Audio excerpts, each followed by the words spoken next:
અને સમાચારો પર નજર કરીશું। સમાચાર ભાવનગરથી પ્રાપ્ત થઈ રહ્યા છે। ભાવનગર જિલ્લાના વલભીપુરના કાળા તળાવમાં વૃદ્ધ ખેડૂત પર લુખ્ખા તત્વોએ હુમલો કરતા ભોગ બનનાર ખેડૂતના પરિવારે ભાવનગર એસપીને રજૂઆત કરી છે।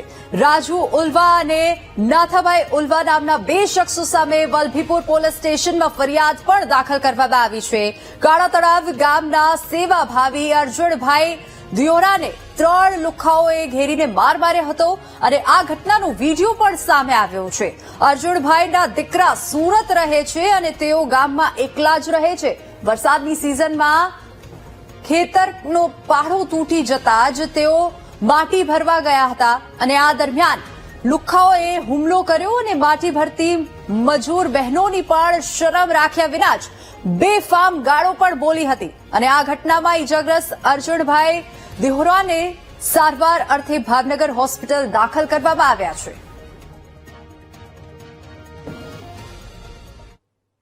આખા ઉભા રહ્યા લાકડીઓ લઈને બધા આવ્યા હતા અને મારવામાં તો એક આપણે ઓલા ભાઈ રાજુ નો છોકરો રાજુ અને રત્નાભાઈ નો છોકરો અને એક હતો નાથા ભીમા રબારી બે કાકો ભત્રીજો હતા।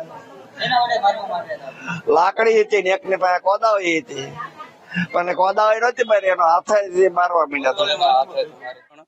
મારા જ પપ્પાને જૂની અદાવતો રાખી અને એક ટાર્ગેટ નક્કી કરેલો કે આ સામાજિક કાર્યકર અર્જુનભાઈ રામજીભાઈ દિયોરા જે સરદાર ગૌરવ ગાથા કરી હતી, આખા સૌરાષ્ટ્રમાં એના સારા એવા વિચારો આપ્યા હતા, એવા અર્જુનભાઈને એક ટાર્ગેટના રૂપમાં કે આને એક વખત પાડવો છે, આવી જૂની વાતો કાયમ કરે આ અસામાજિક તત્વો અને આજે એક મોકો જોઈ અને મારા પપ્પાને એને લોકોએ માર માર્યો છે।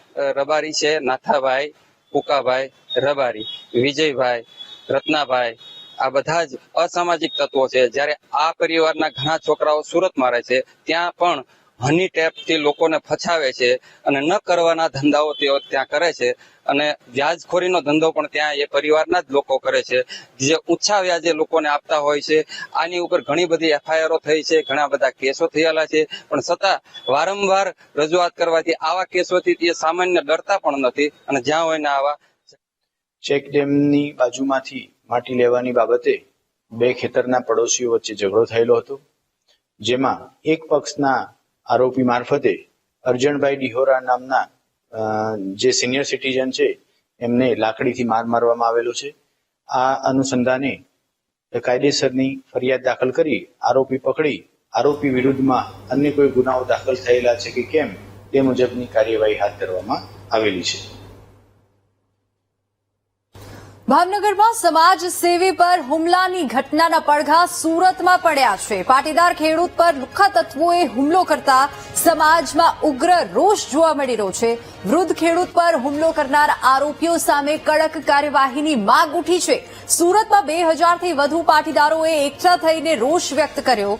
સુરતથી ભાવનગરના કાળા તળાવ જશે 100થી વધુ કારનો કાફલો અને સુરતના પાટીદારો સાંજે 5 વાગે જાહેર સભામાં ભાગ લેશે। સાંજે 5 વાગે જાહેર સભા યોજાશે।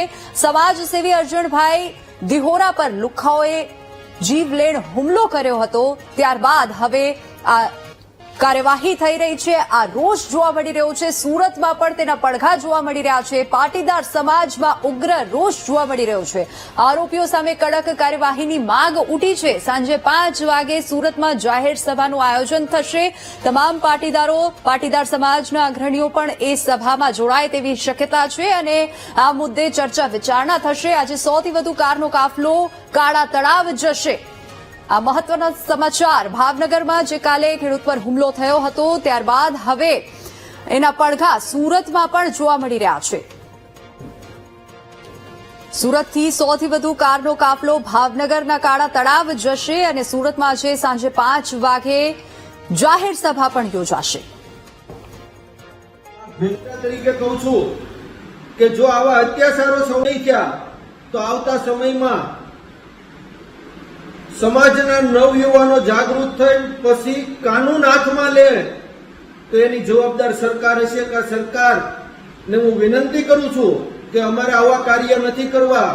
તમે સત્તામાં છો, આ સમાજના આગેવાનો તમને વારંવાર રજૂઆત કરે છે। સમાજના મારા આગેવાનો બહુ સારી રીતે શાંતિપૂર્ણ રજૂઆત કરી રહ્યા છે તો તમે એમનું પાલન કરવો અને આવા અસામાજિક તત્વો પાટીદારના કે કોઈ પણ ના વયોવૃદ્ધ વડીલોને આવી રીતે અત્યાચાર ન કરે, આવા લુખ્ખા તત્વોને તાંટિયાતોડ સર્વિસ નહીં, એમને એવી કોઈ સજા આપો કે આવતા સમયની અંદર ક્યારેય પણ આવા બીજા કોઈ લુખ્ખા તત્વોને પગલા ભરવા હોય ને તો 100 વાર વિચારે કે આની અંદર આવું થાય છે કે નહીં.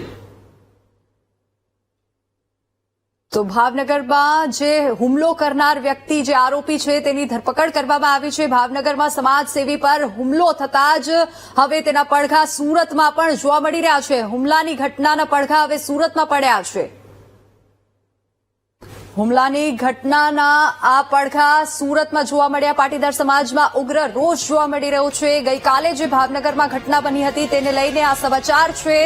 સુરતમાં પણ સાંજે 5 વાગે જાહેર સભા યોજાશે અને સુરતથી 100 થી વધુ કારનો કાફલો ભાવનગરના એ સ્થળે જશે અને ત્યાં જઈને પણ રોષ વ્યક્ત કરવામાં આવી રહ્યો છે. સમાજસેવી અર્જુનભાઈ દિહોરા પર લુખ્ખાઓએ જે હુમલો કર્યો હતો તેને લઈને હવે પાટીદાર સમાજમાં રોષ જોવા મળી રહ્યો છે. ભાવનગરમાં સમાજસેવી પર હુમલો થતા જ આ કાર્યવાહી જોવા મળી રહી છે. ભાવનગરના કાળા તળાવ ગામે વૃદ્ધને માર મારનાર સકંજામાં વલ્લભીપુર પોલીસે રાજુ ઉલ્વા નામના શખ્સની ધરપકડ કરી છે. ચેકડેમ પાસેથી માટી લેવા જતા 74 વર્ષીય વૃદ્ધને માર મારવામાં આવ્યો હતો. અર્જુનભાઈ દિયોરા ઉપર ગઈકાલે લાકડી વડે હુમલો કરવામાં આવ્યો હતો. અપશબ્દો બોલી વૃદ્ધને અપમાનિત કરીને ઢોર માર મારવામાં આવ્યો હતો. વધુ વિગતો સાથે સંવાદદાતા ભૌમિક આપણી સાથે ફોન લાઈન પર જોડાઈ ગયા છે. ભૌમિક, આરોપીની ધરપકડ કરવામાં આવી છે તેવા સમાચાર પ્રાપ્ત થઈ રહ્યા છે અને સાંજે સુરતમાં પણ જાહેર સભા યોજાશે. શું વધુ વિગતો મળી રહી છે? ચોક્કસ સુધીની જણાવી દે કે આજે એક સમગ્ર ઘટના છે તે ગઈકાલ સવારની ઘટના છે. જે આ સમગ્ર ઘટના વલ્લભીપુર તાલુકાના કાળા તળાવ ગામમાં જે 74 વર્ષના જે અર્જુનભાઈ દિહોરા છે તેની ઉપર અજાણ્યા બે ઇસમો દ્વારા હુમલો કરવામાં આવ્યો હતો. અને વાત કરીએ તો સામાન્ય વાત છે કે નદીના પટમાં જે ચેકડેમ આવેલો હતો તેમાંથી માટી ઉપાડવા બાબતે સામાન્ય બોલાચાલી થઈ હતી. ત્યારબાદ ઉગ્ર સ્વરૂપ ધારણ થયું હતું અને ત્યારબાદ અર્જુનભાઈ દિહોરાને નાથાભાઈ ઉલવા અને રાજુભાઈ ઉલવા દ્વારા લાકડી અને પાવડાના હાથેથી ઢોરમાર મારવામાં આવ્યો હતો. અને ત્યારબાદ જે અર્જુનભાઈ છે તેને સારવાર અર્થે ભાવનગર હોસ્પિટલ ખસેડવામાં આવ્યા હતા. અને ત્યારબાદ સાંજના સમયે વલ્લભીપુર પોલીસે પોલીસ ફરિયાદ નોંધી હતી, જેમાં અર્જુનભાઈ દિહોરા દ્વારા પોલીસ ફરિયાદ નોંધવામાં આવી હતી.